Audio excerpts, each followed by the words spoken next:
Hello students, hope you like my videos. If you like my videos then please like, share and subscribe your own channel Dhaval Shah engineering. आज हम देखेंगे mechanical engineering का एक बहुत ही interesting topic that is computer aided manufacturing. उसके अंदर हम प्रोग्रामिंग के बारे में स्टडी करेंगे। तो प्रोग्रामिंग के बारे में स्टडी करने से पहले जो उसकी इनपुट लैंग्वेज है जिसको हम कहते हैं प्रिपरेटरी कोड्स, जो कि हम कहते हैं जी कोड्स, वो हमें स्टडी करने पड़ेंगे। तो सबसे पहले आपके दिमाग में ये डाउट रहे होगा कि सर जी कोड्स क्यों। तो जो सीएनसी मशीन होता है उसके अंदर हमें पता है कि जो हमने प्रीवियस लेक्चर में भी डिस्कस किया था कि जो इनपुट मीडियम रहता है वो कंप्यूटर रहता है। तो हमें यहाँ पे क्या करना होता है कि जो हमारी इनपुट लैंग्वेज है वो कीपैड के ऊपर हमें टाइप करनी होती है। तो वहाँ पे हम ये जो लैंग्वेज डालते हैं वो जी कोड के फॉर्म में डालते हैं। ठीक है, जी कोड के फॉर्म में क्यों डालते हैं? क्योंकि जब आप जी कोड के फॉर्म में वो सारी इंस्ट्रक्शंस डालोगे तो फिर वो आगे मशीन कंट्रोल यूनिट एमसीयू में जाएगी और फिर वहाँ पे जाके वो डिकोड होगी। ठीक है, तो प्रिपरेटरी जो कोड्स है हमारे उसके बारे में स्टडी करते हैं। तो ये जो जी कोड्स है वो बहुत सारे, लेकिन हम यहाँ पे जो इम्पोर्टेंट कोड्स है जो कि हमारे काम में आने वाले हैं उसी के बारे में डिस्कशन करेंगे। तो सबसे पहले बात करते हैं जो कि बहुत ही इम्पोर्टेंट कोड है G00। तो स्टूडेंट्स ये जो G00 कोड है उसको हम कहते हैं रैपिड पोजीशनिंग।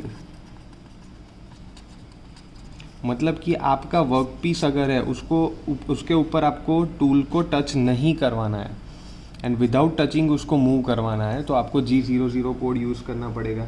उसके बाद अगर हम बात करते हैं दैट इज़ G01। तो G01 को हम कहते हैं लीनियर इंटरपोलेशन।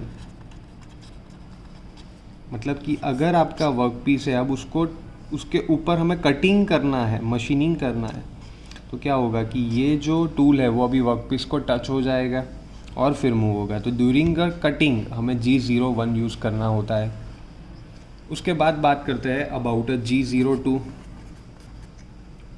इसको हम कहते हैं सर्कुलर इंटरपोलेशन।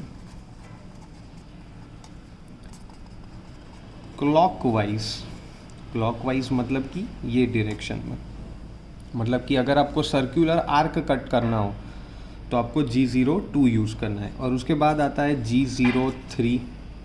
तो स्टूडेंट्स G03 के बारे में अगर हम बात करें तो G03 में क्या होगा?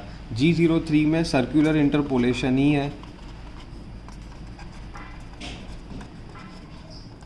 बट ये जो इंटरपोलेशन है वो अब कौन सी डायरेक्शन में होगा? That is in anti clockwise. मतलब कि एंटी क्लॉकवाइज डायरेक्शन, ये डायरेक्शन में वो सर्कुलर कट को लेगा। तो उसके बाद बात करते हैं नेक्स्ट कोड जो कई बार काम में आता है दैट इज़ G90 कोड।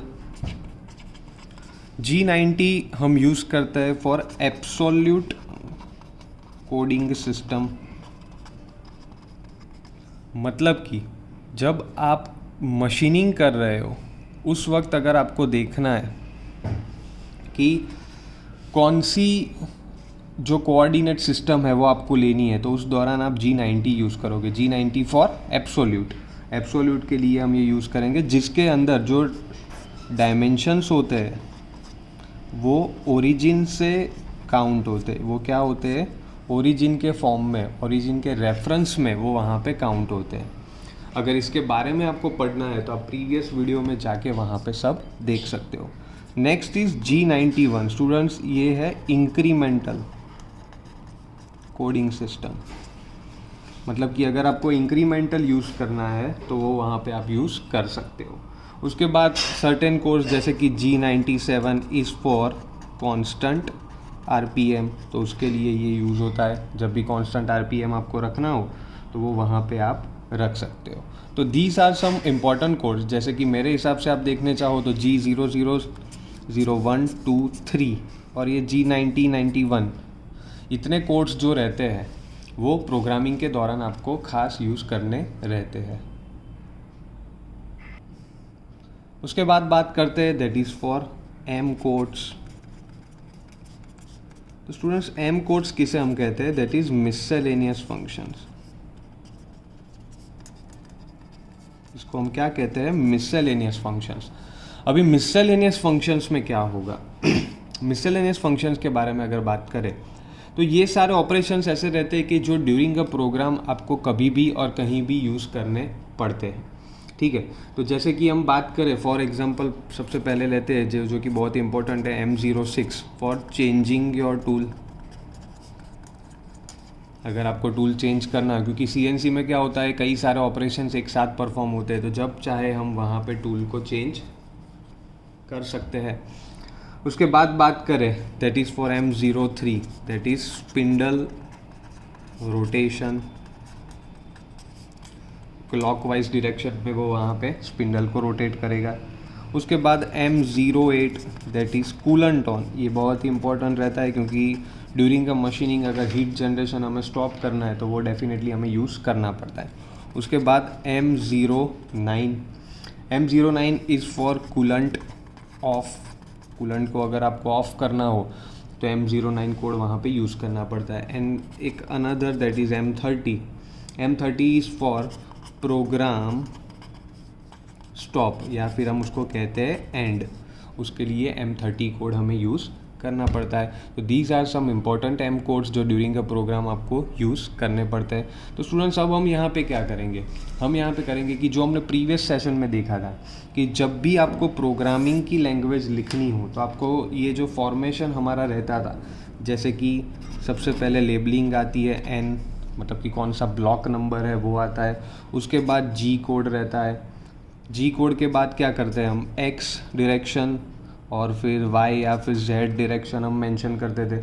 उसके बाद अगर फीड रेट देनी हो तो फीड रेट देते हैं, या फिर टूल आपको चेंज करना, वो सारे कोड्स, मतलब कि ये जो एक ब्लॉक फॉर्मेशन है, अगर ये आपको डिटेल में पढ़ना है तो आप प्रीवियस वीडियो में जाके प्लेलिस्ट में जाके वहाँ पे देख सकते हो। तो वो जो फॉर्मेशन होता है उसके ऊपर अब हम काम करेंगे कि हमें आगे प्रोग्रामिंग कैसे करना है। अगर अभी तक आपने हमारा चैनल सब्सक्राइब नहीं किया तो आप नीचे जाके सब्सक्राइब कर सकते हो। सब्सक्राइब करने के बाद बेल आइकॉन दबाना मत भूलिएगा।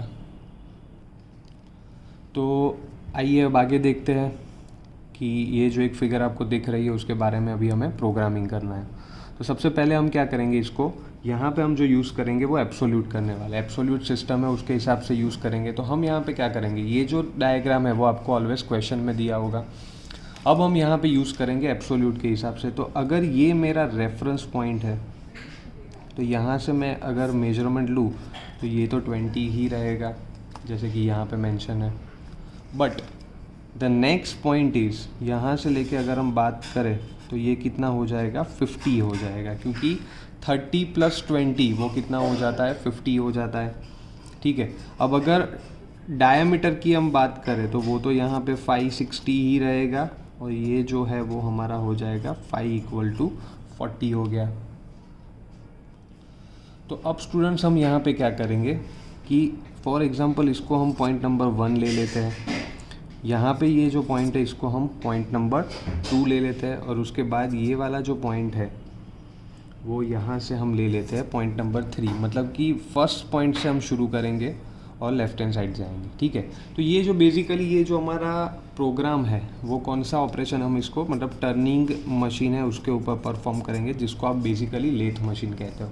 तो लेथ मशीन पे जब भी हमें इसको स्टडी करना है तो इसका एक्सिस नोमेनक्लेचर कौन सा रहेगा, उसका जो एक्सिस नोमेनक्लेचर है वो कुछ इस हिसाब से रहेगा कि जब आपको टूल को जो अपना है उसको लेफ्ट हैंड साइड या फिर राइट हैंड साइड, मतलब कि फॉर एग्जांपल ये आपका टूल है, इसको अगर आपको लेफ्ट या फिर राइट में मूव करवाना है तो वो होगा, यहाँ पे होगा Z एक्सिस, ये भी Z, बट ये होगी Z+ एक्सिस, जबकि यहाँ पे Z- हो जाती है, ठीक है।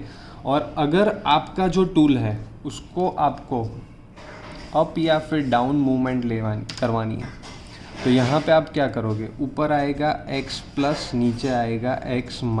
तो ये जो एक्सिस है वो आपको डेफिनेटली याद रखनी ही रखनी है। तो इसको हम एक्सिस नोमेनक्लेचर कहते हैं, ठीक है, जो कि हमने आगे पढ़ा हुआ है।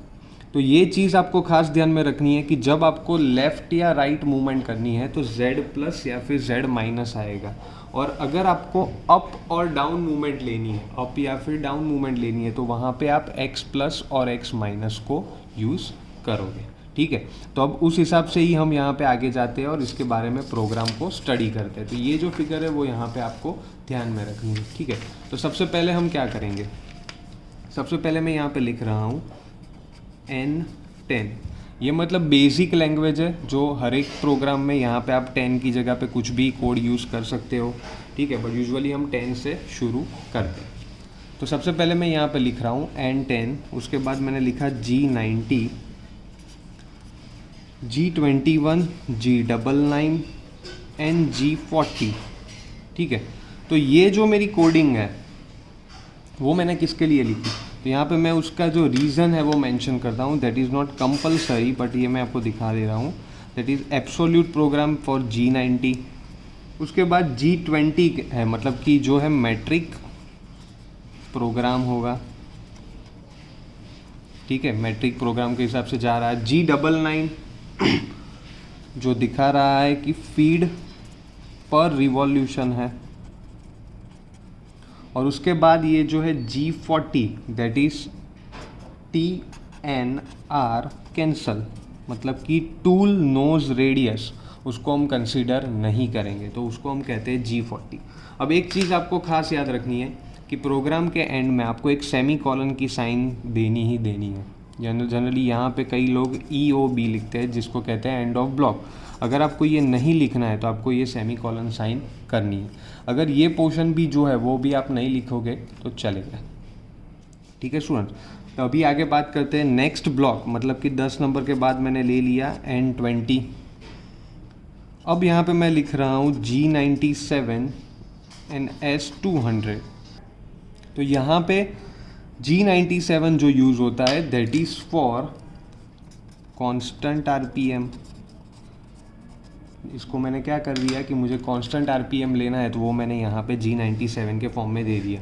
और उसके बाद जो स्पीड होती है वो मैंने 200 यहाँ पे कंसीडर कर ली, ठीक है स्टूडेंट्स। अभी तक यहाँ पे मैंने कुछ कटिंग शुरू नहीं किया। ये मैं जो अभी दे रहा हूँ यहाँ पे, ये हमारा बेसिक सेटअप है जो हर एक प्रोग्राम में आपको लिखना ही लिखना है, ठीक है। स्पीड आप अपने ऑपरेशन के अकॉर्डिंग यहाँ पे चेंज कर सकते हो। बाकी ये जो लाइन होती है वो ऑलवेज रिपीटेटिव रहती है। अगेन मैं यहाँ पे बोलूँगा सेमी कॉलन करना है हमें।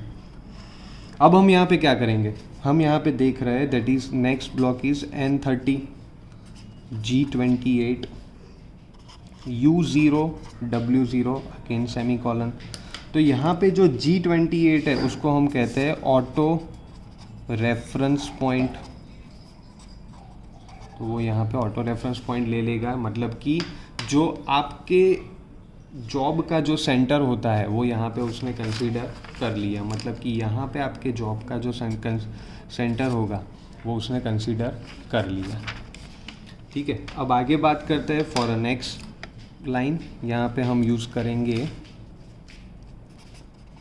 N40, मतलब कि 4th number of line, M06 T01 semi colon.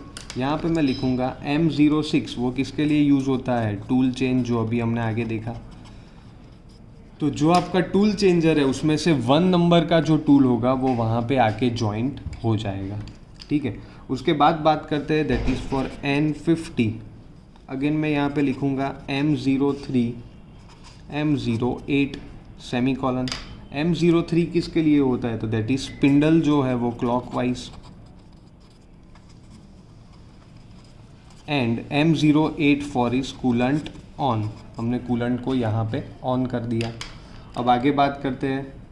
अब यहाँ से अभी शुरू होगी हमारी जो गेम है वो, तो उसको मैंने यूज़ किया N60। अब मैंने यहाँ पे लिख दिया G00। उसके बाद अब यहाँ पे आपको फिगर खास देखनी है स्टूडेंट, तो मैं यहाँ पे क्या करूँगा, ध्यान से देखिएगा बच्चों। यहाँ पे जो फर्स्ट पॉइंट है उसमें जो आपका डायामीटर है जो कि वर्टिकल है वो 40 है, ठीक है। तो यहाँ पे हम क्या करेंगे, N60 लिखने के बाद G00, एक्स एक्सिस पे हम 60 ले लेते हैं, एक्स एक्सिस पे 40 सॉरी, क्योंकि यहाँ पे जो आपका डायमीटर है वो 40 है, तो मैंने ये यहाँ पे 40 ले लिया। क्यों, क्योंकि जो यहाँ से मशीनिंग से मेरा टूल जो है अभी वो मूवमेंट करके अपर साइड जाएगा, यहाँ पे जो टूल है वो मूवमेंट करके अपर साइड पे जाएगा, ठीक है। तो मैंने यहाँ पे 40 ले लिया। और z एक्सिस पे मैं यहाँ पे +2 दे रहा हूँ। z एक्सिस पे मैंने +2 क्यों दिया? तो कि ये जो हमारा टूल है वो हम वर्कपीस को पहले से टच नहीं करेंगे, उसको हम थोड़ा यहाँ से दूर रखते हैं। हम कौन सी पोजीशन पे उसको ले रहे हैं कि यहाँ से 1 नंबर पे वो आएगा और वर्कपीस से थोड़ा दूर रहेगा। क्यों? क्योंकि ये उसको कंपेंसेशन कहते हैं। कंपेंसेशन क्यों कहते हैं? क्योंकि अगर वर्कपीस आपका स्टेबल है और सडनली आपने उसको घुमाना मतलब कि रोटेट करना शुरू कर दिया तो आपका जो टूल होता है उसकी जो टिप होती है वो ब्रेक हो जाएगी। तो वो ना हुए उसके लिए हम क्या करते हैं कि जो हमारा वर्कपीस है उससे टूल को हम थोड़ा दूर रखते हैं। ठीक है, तो यहाँ पे मैंने ले लिया Z2। तो ये क्या हो गया बच्चों? ये हो गया मेरा पॉइंट नंबर 1। ओके, अब हम आगे जाते हैं। मैं यहाँ पे लिख रहा हूँ N70। N70 के बाद अब मुझे कटिंग करना है, तो मैंने बोला था G01 यूज़ करेंगे। G00 पे कटिंग नहीं होता है, G01 पे कटिंग होगा। ठीक है, तो अब यहाँ पे मैं क्या करूँगा? यहाँ पे हम देख रहे हैं कि डायामीटर अगेन कितना है हमारा? 40 है, मतलब 1 से 2 पे जाना है मुझे, तो वो डायामीटर तो 40 ही है। तो X पे मैंने 40 ले लिया और Z पे मैं क्या लूँगा? ये जो टूल है उसको अभी मुझे लेफ्ट हैंड साइड जाने देना है, तो वहाँ पे -Z होता है। वहाँ पे क्या होता है? -Z, क्योंकि आपको याद रखना है जब आपका टूल लेफ़्ट साइड जाएगा तो माइनस आएगा। तो मैंने यहाँ पे लिख दिया Z माइनस, कितना डिस्टेंस है हमारे पास? यहाँ पे आप देख सकते हो 20 है, तो मैंने यहाँ पे लिख दिया Z -20। ठीक है, और फीड रेट मैंने यहाँ पे मेंशन कर दी 0.5, मतलब 0.5 की फीड मैंने यहाँ पे उसको दे दी। तो मैंने यहाँ पे लिख दिया पॉइंट नंबर 2। ठीक है बच्चों, तो यहाँ पे स्टूडेंट्स क्या हुआ कि अभी जो आपका टूल है वो यहाँ से यहाँ तक आ गया, मतलब कि इतना जो कटिंग है वो वहाँ पे आपका ख़त्म हो गया। अब मुझे 2 से 3 के ऊपर जाना है, तो मैं यहाँ पे क्या करूँगा? मैं यहाँ पे फिर से लूँगा N80। अगेन मुझे कटिंग तो करना ही करना है, ऐसा तो है नहीं कि यहाँ पे मुझे स्टॉप हो जाना है। तो मैं यहाँ पे क्या करूँगा? यहाँ पे G01 फिर से ले रहा हूँ। ठीक है, G01 लेने के बाद मैं क्या करूँगा? G01 लेने के बाद अब ये जो कटिंग है मुझे यहाँ से, मतलब यहाँ तक तो मेरा जॉब ऑलरेडी कट हो चुका है। तो अब मुझे क्या करना पड़ेगा? मेरे टूल को थोड़ा अपर साइड मूव, मतलब कि यहाँ पे 40 है, यहाँ पे 60 है, तो मुझे टूल को यहाँ से थोड़ा अपर साइड मूव करना पड़ेगा। अगर आपको वो नहीं करना है और G01 पे जाना है तो भी आप जा सकते हो। तो हम यहाँ पे क्या करेंगे? अभी G01 नेक्स्ट आप देख सकते हो आपका डायमीटर कितना है? 60 है, तो यहाँ पर आप लिखोगे X60। उसके बाद एब्सोल्यूट सिस्टम के अकॉर्डिंग जो आपका डिस्टेंस है वो 50 हो जाएगा। तो यहाँ पे मैंने लिख दिया Z -50। ठीक है बच्चों, तो अब यहाँ पे मुझे फीड रेट देने की कोई ज़रूरत नहीं है क्योंकि फीड ऑलरेडी हमने एक बार दे दी है। तो यहाँ पे ये हो गया पॉइंट नंबर 3, वहाँ तक का कटिंग आपका समाप्त हो गया। मतलब कि आप यहाँ पे देख रहे हो कि जो कटिंग का पोर्शन है वो इतने में ही हुआ है।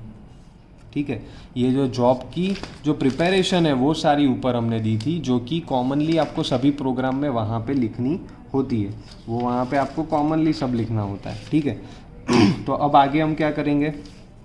कटिंग तो हमारा पूरा समाप्त हो गया यहाँ पे, मतलब 2 से लेके 3 पे भी हम चले गए। तो जो जॉब हुआ था वो तो हमारा कटिंग पोर्शन है वो वहाँ पे कंप्लीट हो गया।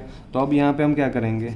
N90 जो एंडिंग जो हमारी सारी प्रोसीजर है वो हम यहाँ पे लिख देते हैं। तो यहाँ पे मैंने लिखा N90 G28 U0W0, मतलब कि ये हो गई हमारी home position.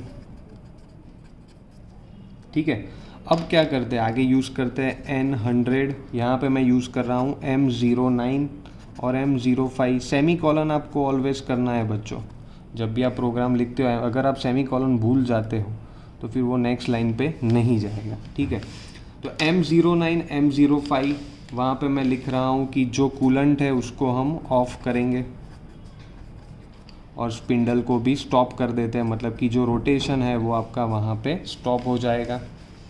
And last one is that is N110 M30। तो M30 आपको पता ही है, हमने यहाँ पे अभी क्या किया? हमने यहाँ पे किया प्रोग्राम स्टॉप। तो यहाँ पे आपका प्रोग्राम जो है वो स्टॉप हो जाएगा। तो इतना पोर्शन है वो ड्यूरिंग का कटिंग चेंज होता रहता है। बाकी ये जो अपर की सारी लाइंस आपको दिख रही है वो एवरी प्रोग्राम में वहाँ पे आपको ऑलमोस्ट फिक्स दिखती रहेगी। स्पीड वगैरह है वो चेंज होती रहेगी, टूल्स आप चेंज कर सकते हो, तो वो सारी चीज़ें जो है वो यहाँ पे आप कर सकते हो। तो इस तरह आप आपका जो CNC का प्रोग्रामिंग है वो यहाँ पे कर सकते हो। Hope you like my videos. If you like my videos then please like, share and subscribe your own channel Dhaval Shah engineering. Thank you.